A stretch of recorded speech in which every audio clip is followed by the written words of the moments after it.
Hi, it's Andy, and I'm here to challenge outdated leadership and replace it with something better. Leadership that builds people, not just results. Because your job as a leader is not just to get the most out of your people, it's to build people to get the most out of themselves and for the rest of their lives. You can have that kind of impact. That's what we talk about in this podcast. Because when people feel seen, developed, and believed in, they don't just perform, they begin to transform. And when that happens, loyalty increases, effort becomes intrinsic, and standards rise naturally. You don't have to push them, they'll start pushing themselves. And that's what we're going to talk about on today's episode of the Leading Life Podcast. Let's go. Welcome to the Leading Life Podcast, the place where leadership meets real life. Here is where we talk about leading with intention, living with clarity, and getting better results for the people we serve every single day. If you're ready to grow, you're in the right place.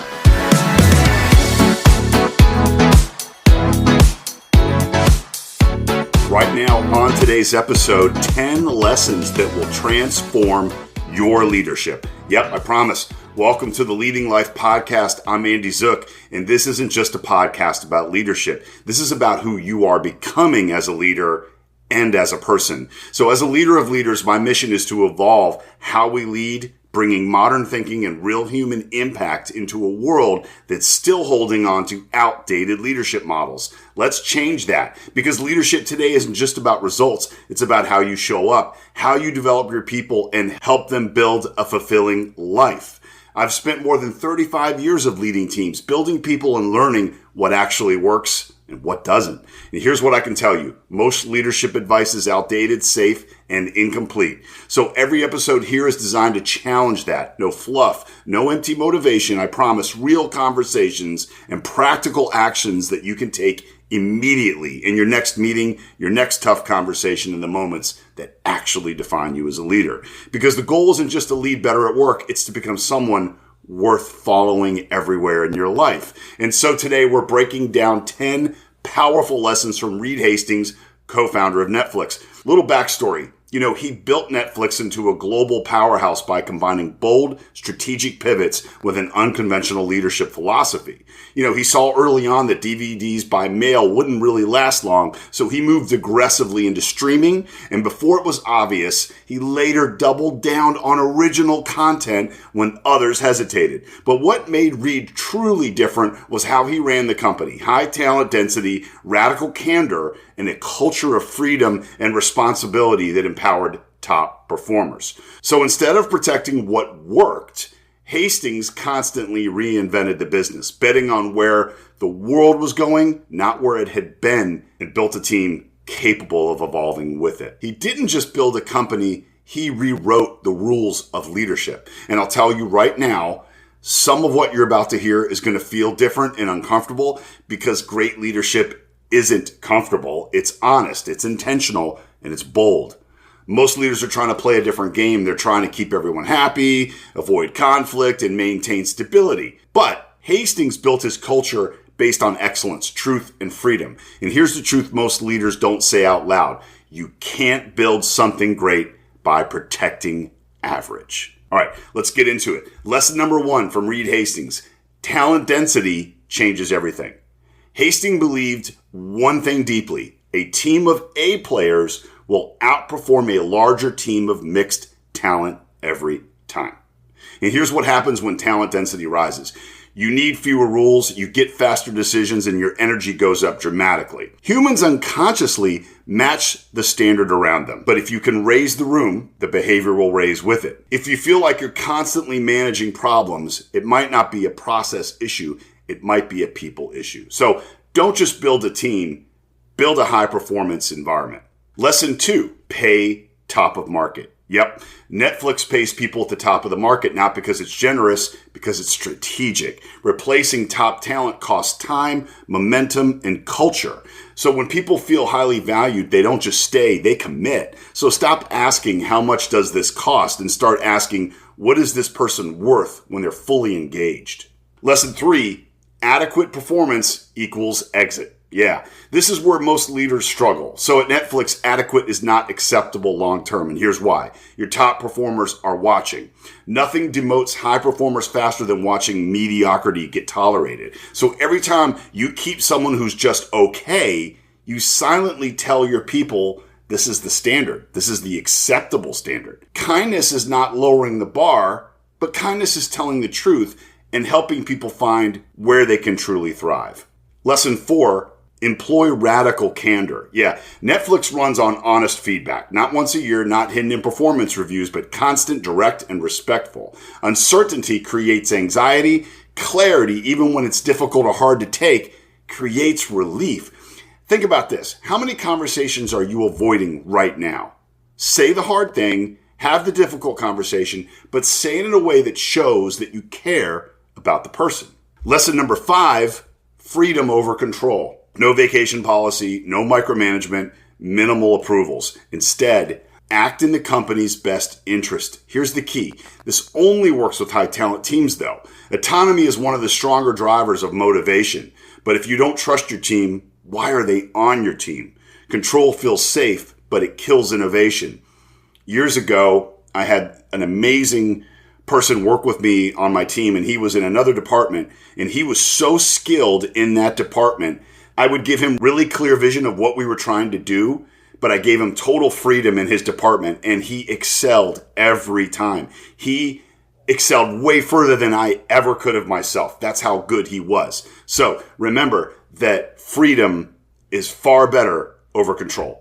Lesson 6, context, not control. So most leaders tell people what to do. Great leaders give context, vision, and clarity, then they step back, kind of like we were just talking about. So instead of saying, do it this way, say, here's what we're trying to achieve. What do you think is the best way? That ownership creates pride amongst your people, and control creates compliance. You don't want that. Compliance just means everybody's doing the same thing. Build thinkers, not followers. Okay, lesson 7, the keeper test. This one hits. This one's kind of challenging. So ask yourself this question. If this person told me they were going to leave, would I fight to keep them? And if the answer is no, you have your answer. Leaders avoid this question because it forces honesty. So evaluate your team proactively and not reactively. I'm going to tell you that there was a point in my career where I took over a very challenging store. It was an optical store, and it had a very old school team in there, people that, were thinking their way was the only way. And I got to be honest with you, about 80% of them needed to go. And I went in thinking, no, let me go ahead and try to fix them and get them to see the way that I lead and the way we can do things. And I wasted a lot of time with that because they never really took to it. So think about that. Are the people on your team really invested, really engaged with you as the leader? And if they were going to tell you they were going to leave, would you fight to keep them? All right, lesson 8, highly aligned, loosely coupled. Yeah, this is leadership gold because everyone knows the mission, but teams operate independently. That balance will create speed, innovation, and ownership. Clarity reduces fear, autonomy increases creativity. So alignment at the top, freedom at the execution level. Lesson number 9, no brilliant jerks. This is the truth because you can be talented, but if you destroy the culture, you're out. I've had to do that with people over the years that were coming into a great culture and difficult to work with. And, I've seen it all. So a high performer who talks down to people creates tension and thinks the rules don't apply to them, and leaders keep them because they produce results. That's a huge mistake. So protect your culture at all costs and don't bring in any brilliant jerks. I don't care how great they are. It's not worth the rest of your high-performing team. Number 10, reinvention is survival. I think that's really the key. You hear this all the time in business. People are always like, the only thing that's constant is change. Well, it's true, even though it's difficult. Netflix didn't cling to what worked. They evolved from sending DVDs in the mail to then streaming content. You could just watch anything you want at any time.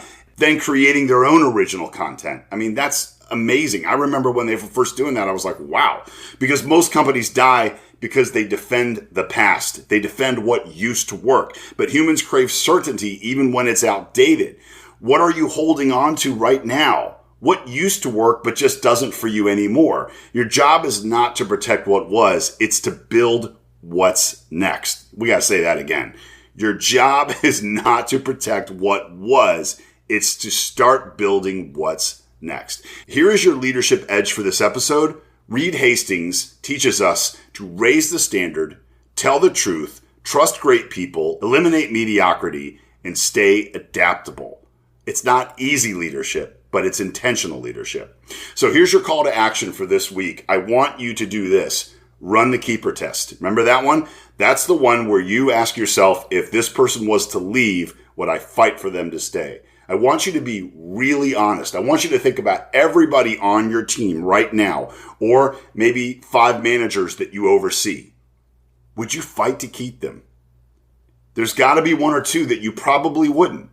And why have you been avoiding that? As difficult as it is, I really want you to think about, if you've got someone that you wouldn't fight for, have you had that hard conversation with them? You know, the one you've been avoiding. Maybe you need to remove one control mechanism with them and replace it with trust and see if there's change that way. So here's a couple reflection questions for you I want you to think about. Number 1 is, where am I tolerating good enough? I think we do this a lot. Number 2, do my people feel trusted or managed? Number 3, am I building a high-performance team, or am I protecting what's comfortable? And number 4, what needs to evolve in my own leadership right now? Remember, leadership isn't about being liked. It's easy to skew to that. I have in my past. But it is about being clear. It's about building something meaningful. It's about creating an environment where people can do their best work. And that takes courage. You got the job. You're the leader. So be courageous, because at the end of the day, leadership, it really is an art. So go paint your masterpiece. All right, that's my episode. If this episode gave you practical insight, share it with someone who's building a team or growing their influence as a leader. And if it impacted you for the better, please leave me a rating or review. Please hit subscribe so you won't miss another episode of the Leading Life podcast. I want you to lead with purpose, live with intention, and keep becoming who you were meant to be. But most importantly, go out and be the hero of somebody's story today. I'm Andy Zook. This is the Leading Life podcast. Talk to you on the next episode. Lead on. Bye.